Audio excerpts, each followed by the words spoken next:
Hello जी, कैसे हो आप लोग। I hope you all are doing well. मैं भी बहुत अच्छी हूँ।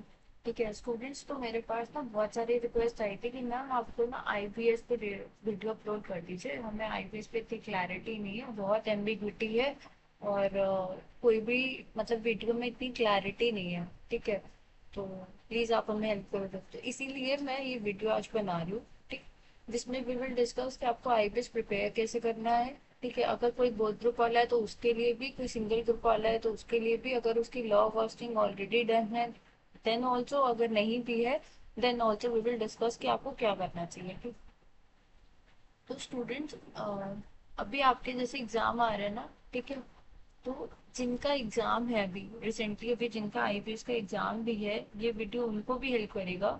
ठीक है, तो आपको करना क्या है ना, अगर आपका फॉर एग्जाम्पल आप बोथ ग्रुप वाले हो, ठीक है, आप बोथ ग्रुप दे रहे हो, तो आपको बाकी सब्जेक्ट्स की टेंशन लेने की क्योंकि नीड नहीं है। आपने अभी रिसेंटली पढ़े, आपको सब कंसेप्ट याद होंगे। बस आप क्या करोगे ना, कि आपको लास्ट डे पे जब आईबीएस के लिए आपको जो गैप मिल रहा है, उस गैप में आपको क्या करना है, आपको एक बार सबका इंडेक्स गो थ्रू कर लेना। ठीक है, इंडेक्स गो थ्रू करने के बाद, इंडेक्स गो थ्रू कर लिया, अगर आपका लॉ कॉस्टिंग प्रिपेयर है तो आपको बाकी सब्जेक्ट्स की तरह उसका भी सिर्फ इंडेक्स रिव्यू कर लेना है। ठीक है, अगर आपका इंडेक्स में कुछ अभी नहीं मतलब कुछ कमी रह गई है तो वो आप अभी ये गैप में कंप्लीट कर लेना, क्योंकि आईबीएस के एग्जाम के लिए index is the most important thing. Index जितना अच्छा, एग्जाम उतना इजी लगेगा आपको। ठीक है, इंडेक्स ही सबसे अच्छा होना चाहिए। ठीक है, अगर आपको इंडेक्स भी देखना है कैसे बनाते हैं तो फिर आप मुझे कमेंट कर देना, मैं उसका भी आपको स्नैपशॉट दे दूंगी या फिर वीडियो में ही प्रॉपर दिखा दूंगी कि कैसे इंडेक्स बनाया जाता है।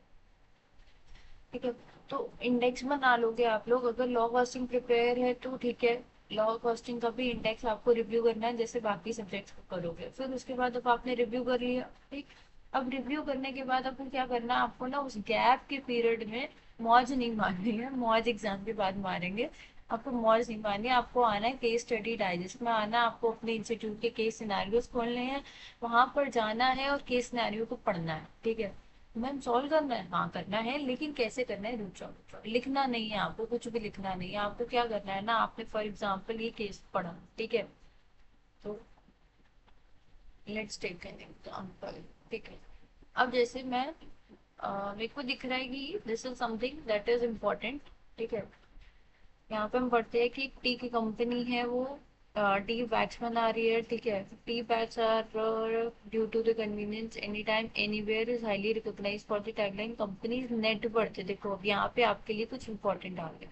तो आप क्या करोगे, जब आप ये फर्स्ट टाइम जो आपको वो रीडिंग टाइम मिलता है ना, उस रीडिंग टाइम पे जब आप केस स्टडी को रीड करोगे तो आपको क्या करना है, आपको सारी इंपॉर्टेंट लाइंस को ना मार्क कर लेना है। ठीक है, जब आप मार्क कर लोगे, और आप जो आपने मार्क कर लिया, ठीक है, अब आपने मार्क कर लिया, अब जब आप पूरी केस स्टडी पढ़ने के बाद जब आप उसको समराइज करोगे, now you have a marking, you know कि इसमें क्या इंपॉर्टेंट था, उसके बेसिस पे you can collect the things कि क्या कह रहा है। ठीक है, अब पहले हम अपनी मार्किंग देख लेते हैं, हमें कैसे कैसे करनी होती है। ठीक है, हमने ये देख लिया कि मार्किंग हो रही है, the profitability of the business is constantly under the pressure due to high cost of input। ठीक है, अब उसके बाद आते हैं हमारा, मैं आपको थोड़ा सा करके बताऊंगी कि कैसे मार्किंग करनी है, फिर you are in the better position to also know how we do the marking. ठीक, gain the opportunity to this is the prestigious. देखो यहाँ पर कुछ भी रिलेवेंट नहीं है, ये मैं इसलिए इतनी जल्दी जल्दी बता पा रही हूँ क्योंकि मैंने वीडियो से पहले एक बार केस स्टडी को गो थ्रू कर लिया था, so that I can save your time. मैं आपका पूरा पूरा टाइम बचा पाऊँ, आपका टाइम वेस्ट बिल्कुल नहीं करना था। Intent was that only. ठीक है, तो अब ये जैसे मैंने इम्पोर्टेंट मार्क कर लिया। ठीक है, अब आपने पहले तो इम्पोर्टेंट मार्क करा। ठीक, अब आपने जब इम्पोर्टेंट मार्क कर लिया, आपको केस स्टडी समराइज हो गई, आपको समझ में आ गया केस स्टडी कहती क्या है। ठीक है, तो आपको पहले एमसीक्यू पे नहीं जाना है, याद रखना, पहले एमसीक्यू पे नहीं जाना है, पहले आपको डिस्क्रिप्टिव पे जाना है। ठीक है, फिर डिस्क्रिप्टिव देखने हैं क्वेश्चन की, क्वेश्चन के डिस्क्रिप्टिव कह क्या रहे हैं, मांग कह रहे हैं। फिर वो डिस्क्रिप्टिव क्वेश्चन पढ़ने के बाद आपको पता तो चल जाएगा कि इस किस सेक्शन की बात कर रहा है, ठीक है, किस सेक्शन की, किस इंडेक्स की बात कर रहा है। तो आपको फटाक से जाना है मटेरियल पे, उस सेक्शन को, उस इंडेक्स को, उस आंसर को ढूंढ लेना है। अब मैम ढूंढ के क्या बंद कर दी? नहीं नहीं, बिल्कुल नहीं, बिल्कुल नहीं। आपको क्या करना है, जहां पर आपने उस सेक्शन को, उस इंडेक्स को, उस आंसर को ढूंढ लिया ना, या तो वो पेज नंबर आप अपने डिस्क्रिप्टिव क्वेश्चन के आगे लिख दो। सबसे बेस्ट ऑप्शन है कि आप पेज नंबर अपने डिस्क्रिप्टिव क्वेश्चन के आगे लिख दो क्वेश्चन पेपर में, ठीक है, पेंसिल से ही लिख दो, पर लिख दो। अगर वो नहीं कर सकते हो तो पेज फोल्ड कर दो, पेज फोल्ड करके रख दो, ठीक है। पेज फोल्ड करने में ना थोड़ा सा प्रॉब्लम होगा कि 4 की स्टडी है, चारों के फोल्ड करे, तो इसलिए आई सजेस्ट, मैंने भी ऐसे ही करा था, मैं तो पेंसिल से वहां पर पेज नंबर लिख देती थी कि इस पेज नंबर पे I will get my answer, ठीक है। अब आपने आंसर ढूंढ लिया, ठीक है। ऐसे ही आप फर्स्ट सेकंड थर्ड सबके आंसर ढूंढ लेना, ये सब आपको रीडिंग टाइम में ही कर लेना है, ठीक है, ये सब आपको रीडिंग टाइम में ही कर लेना है, ठीक है।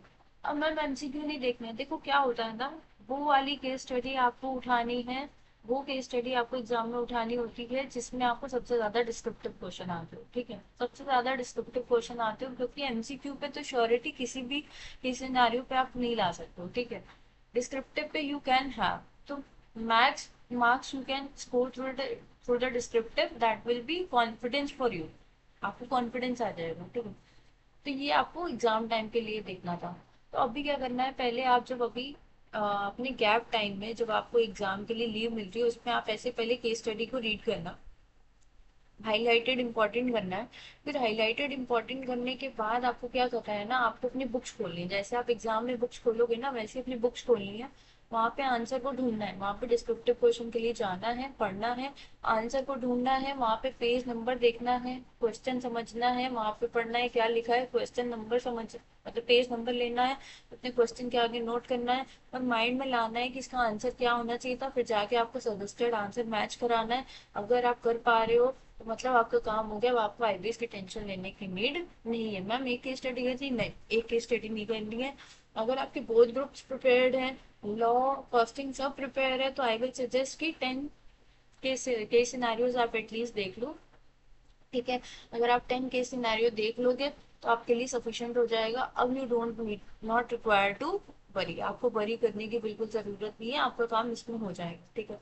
अब मैम मैं बोथ ग्रुप नहीं दे रही हूँ या बोथ ग्रुप दे रही हो लेकिन लॉ कॉस्टिंग प्रिपेयर नहीं, तो उसका भी सॉल्यूशन है। अगर बोथ ग्रुप दे रहे हो, लॉ कॉस्टिंग प्रिपेयर नहीं है आपकी, तो आपको क्या करना है ना, बोथ ग्रुप प्रिपेयर है अगर आपके, तो आपको सबसे पहले तो लॉ कॉस्टिंग, आपका जो गैप है उसमें आपको सबसे पहले क्या करना है, आपको लॉ कॉस्टिंग का इंडेक्स बनाना है, ठीक है। अगर आपके पास नहीं है, आपको टेलीग्राम पे मिल जाएगा, नहीं मिलता है तो आप मुझे बताओ, आई विल गेट, मैं दे दूंगी आपको, ठीक है। तो आपको लॉ कास्टिंग का सबसे पहले तो इंडेक्स रेडी करना है। उस इंडेक्स को रेडी करने के बाद आपको उस इंडेक्स को गो थ्रू कर लेना है। टॉपिक नहीं पढ़ने, इंडेक्स को गो थ्रू करना है, अच्छे से इंडेक्स को गो थ्रू करना है, समझना है कि कौन सा टॉपिक कहाँ कवर हो रहा है, ठीक है। याद भी कुछ नहीं करना है, देखना जा जाके एक एक टॉपिक भी नहीं समझना है, आपको इंडेक्स समझना है। फॉर एग्जाम्पल कंपनी से रिलेटेड बात हो रही है, ठीक है, अनलिस्टेड कंपनी की कंडीशन यहाँ दी है, प्राइवेट की यहाँ दी है, ये यहाँ दी है, ऐसे आपको इंडेक्स समझ लेना है कि इंडेक्स में क्या क्या कवर हो रहा है। अगर आपको लगता है कि कुछ मिसिंग है, ठीक है, कोई भी चीज मिसिंग लग रही हो, तो आप वहाँ इंडेक्स में ऐड कर सकते हो, ठीक है। अब मैम मेरे को लॉ कॉस्टिंग का तो मैंने इंडेक्स बना लिया, फिर क्या करना है, तो आपने लॉ कॉस्टिंग का इंडेक्स बना लिया, उसको अच्छे से रिव्यू भी कर लिया, क्या कर लिया, उसको अच्छे से रिव्यू कर लिया, फिर क्या करोगे, अब आपने अच्छे से रिव्यू कर लिया ना, तो फिर आपको करना क्या है, आपको बाकी जो सब्जेक्ट्स हैं उनका भी एक बार इंडेक्स रिव्यू करना है। इंडेक्स रिव्यू करने के बाद सेम प्रोसेस है कि आपको आपको आके केस स्टडी सॉल्व करनी है। मैम हमको कितनी करनी है, आप 10 to 15 के बीच में अगर केस स्टडी सॉल्व कर लेते हो, सॉल्व कैसे करनी है, आप केस स्टडी रीड करनी है, रीड करने के बाद जितने भी इंपॉर्टेंट लाइंस मिले ये मार्क कर लो। ये मैम आप ऐसा क्यों बोल रहे हो मार्क करने को, देखो अभी आप घर पे प्रैक्टिस कर रहे हो, वो सेम यही अप्रोच अगर आप एक दिन पहले कर रहे हो ना, और कहीं आज जाके आप एग्जाम में कर पाओगे। अगर आज आपने कर लिया तो इट विल गेट हैबिट, आप 15 की स्टडी सॉल्व करोगे, आपके लिए फटाफट फटाफट हो जाएगा, और एग्जाम में आपके लिए बहुत ईजी होगा उसको सॉल्व करना, ठीक है। तो आपको भी सेम अप्रोच करना है, आपको हाईलाइटेड मार्क करना है। हाईलाइटेड मार्क करने के बाद आपको फटाफट अपनी केस स्टडी को समराइज करना है। केस स्टडी समराइज करने के बाद आप अपने डिस्क्रिप्टिव क्वेश्चन में जाओ, now you will be able to understand कि क्वेश्चन किस सेक्शन की, किस इंडेक्स की, किसकी बात कर रहे हैं, ठीक है। आपको पता चल गया, आप फटाक से जाके स्टडी मैट खोलो, आप जिस भी टीचर का रेफर कर रहे हो या मॉड्यूल रेफर कर रहे हो वो खोलो। मैम अच्छा, अभी पहले ये डिस्कस कर लेते हैं फिर नेक्स्ट पॉइंट। कि आप वहां जाके खोलो, क्वेश्चन देखो, आपका वहां पे आंसर आपको मिल रहा है, पेज नंबर लाओ, यहाँ लिख दो, फिर उसके बाद जब आपका डिस्क्रिप्टिव सॉल्व हो जाए तब आप फिर एमसीक्यू सॉल्व करो। ठीक है, पहला फोकस किस पे? डिस्क्रिप्टिव पे, बिकॉज डिस्क्रिप्टिव पे ही हम सबसे ज्यादा टारगेट कर सकते हैं। ठीक है, हमें पता है एमसीक्यू में अच्छे मार्क्स दिलाते हैं, पर गारंटी नहीं दे सकते हो ना आप एमसीक्यू के लिए, लेकिन डिस्क्रिप्टिव पे यू कैन अश्योर कि मैं मैक्सिमम मार्क्स वहां से ला सकती हूँ। ठीक है, अब मैम सेकंड डाउट, मैम वहां पे बुक्स कौन सी लेकर जानी है? देखो, स्टडी मटेरियल तो आपको छोड़ना ही नहीं होता किसी भी हालत में, किसी भी सब्जेक्ट में। मैं हर बच्चे को यही सजेशन देती हूँ कि कभी भी स्टडी मटेरियल को साइड नहीं करा करो। Study material is like a Bible, study material को बिल्कुल नहीं छोड़ के जाना है। इंस्टीट्यूट के मटेरियल को आप केस स्टडी डाइजेस्ट भी लेकर जाओ, इंस्टीट्यूट का मटेरियल भी लेकर जाओ। ठीक है, और जो एक्स्ट्रा टीचर्स की बुक आप रेफर करना चाहते हो वो आप रेफर कर सकते हो, नो रिस्ट्रिक्शन ऑन दैट, लेकिन इंस्टीट्यूट के मटेरियल को आपको नहीं छोड़ते जाओगे। ठीक, अब आता है मैम मेरा ना सिंगल ग्रुप दे रही हूँ मैं। ठीक है, सिंगल ग्रुप दे रहे हो आप, तो अगर आप सिंगल ग्रुप दे रहे हो, ठीक, लाइक आप फर्स्ट ग्रुप दे रहे हो, फर्स्ट ग्रुप दे रहे हो, तो फिर आपको थोड़ा सा फोकस किस पे करना है? आपको फर्स्ट ग्रुप तो फुल्ली प्रिपेयर होगा। ठीक, आप फर्स्ट ग्रुप दे रहे हो और आईपीएस देना चाहते हो, तो आपका तो फुल्ली प्रिपेयर होगा, फुल्ली प्रिपेयर हो। ठीक है, फर्स्ट ग्रुप के लिए, लेकिन डीटीआई डीटी का क्या? लेकिन डीटीआई डीटी का क्या? तो आप एक क्या करो ना, डीटीआई डीटी के आई विल से कि अगर यू हैव टाइम, मतलब अगर आपने फर्स्ट ग्रुप दिया तो अभी आपके लिए आईबीएस के लिए बहुत टाइम है। ठीक है, तो आप क्या कर सकते हो ना, एक बार डीटीआई डीटी का किसी टीचर का मैराथन देख लेना। जब आप मैराथन देख लोगे ना तो चीजें आपके दिमाग में आ जाएंगी, थोड़ी थोड़ी तो आई जाएंगी, पूरी नहीं आई और पूरी हमें चाहिए भी नहीं। हमारे पास इंडेक्स है, हमें बस चीजों का एक बार ओवरव्यू लेना है, उस ओवरव्यू आ जाएगा वीडियो से, हमारे पास इंडेक्स होगा, हम ओवरव्यू ले सकते हैं, हम जाके अपने उस के बेसिस पे हम इंडेक्स को रिव्यू करेंगे, हमें चीज समझ में आ जाएंगे, हम केस स्टडी को सॉल्व कर पाएंगे। ठीक है, अब मैम तो सेकंड ग्रुप दे रही हो, सेकंड ग्रुप दे रहे हो तो आपके लिए इतना स्ट्रगल नहीं आएगा। सेकंड ग्रुप दे रहे हो ना तो आपके लिए बचता है जैसे एफ आर है, एफ एम है, F R A F M है। F R A F M में तो क्या होगा ना कि इंडेक्स में इतनी प्रॉब्लम नहीं आती, लेकिन मैम प्रैक्टिकल अप्रोच में तो आएगी ना। हाँ, आई विल सजेस्ट कि देखो, मैं नॉट ओनली कि आप बोथ ग्रुप वाले हो या एक सिंगल ग्रुप वाले हो, आई विल सजेस्ट कि आईबीएस में try to attempt those case study जिसमें प्रैक्टिकल अप्रोच ना थोड़ा कम हो, मतलब जिसमें प्रैक्टिकल अप्रोच हो उसको लेस प्रेफरेंस देना। बिकॉज क्या होता है ना, जब मैं टेस्ट सीरीज चेक करते हैं या बच्चों के एग्जाम चेक करते हैं ना, तो वहां पे मेजरली बच्चे क्या होता है, बच्चे को पूरा पूरा आंसर पता है। ठीक है, लेकिन उसने इतनी सी भी मिस्टेक करी ना, उसका आंसर गलत हो गया, उसका आंसर गलत हो गया तो उसके मार्क्स लूज हो जाएंगे। ठीक है, तो फर्स्ट प्रेफरेंस क्या दो ना, फर्स्ट प्रेफरेंस जो है आप अपनी थ्योरी सब्जेक्ट को दो। फर्स्ट प्रेफरेंस आप किसको दो? फर्स्ट प्रेफरेंस आप थ्योरी के सिनेरियोज को दो जिसमें थ्योरेटिकल एस्पेक्ट ज्यादा हो। फिर उसके बाद आपको किसको देनी है? जिसमें प्रैक्टिकल। फर्स्ट प्रेफरेंस देनी है आपको थ्योरेटिकल एस्पेक्ट वाली को, सेकंड प्रेफरेंस देनी है आपको प्रैक्टिकल एस्पेक्ट वाले को। ठीक है, अब जिसको लगता है कि नहीं मेरा प्रैक्टिकल बहुत अच्छा है तो फिर वो प्रैक्टिकल के लिए जा सकते हैं, उनके लिए कोई हार्ड एंड फास्ट रूल नहीं। एक जनरल सजेशन है कि बच्चे क्या करते हैं, बहुत सिली सिली मिस्टेक हो जाती है जिसके बेसिस पे उनके क्वेश्चन गलत हो जाते हैं, तो वो क्वेश्चन गलत होने के चांस ना रहे, इसलिए आई सजेस्ट कि आप ना थ्योरी सब्जेक्ट मतलब थ्योरी क्वेश्चन पे ज्यादा फोकस करो फॉर दी आईबीएस ओनली। ठीक है, for IB specifically for the IBS. ठीक है स्टूडेंट, तो ऐसे आपको क्या करना है ना, अगर आप सिंगल ग्रुप वाले हो तो मैम सिंगल ग्रुप वाले कितने सॉल्व करें? देखो, अगर आप सिंगल ग्रुप वाले हो तो आई विल सजेस्ट कि आप ना more than 10 at least scenario case scenario देख लेना, मोर देन 10। सिर्फ देखने हैं आपको, सॉल्व तो करने नहीं है, लिखना नहीं है आपको, बस आंसर चेक करने हैं।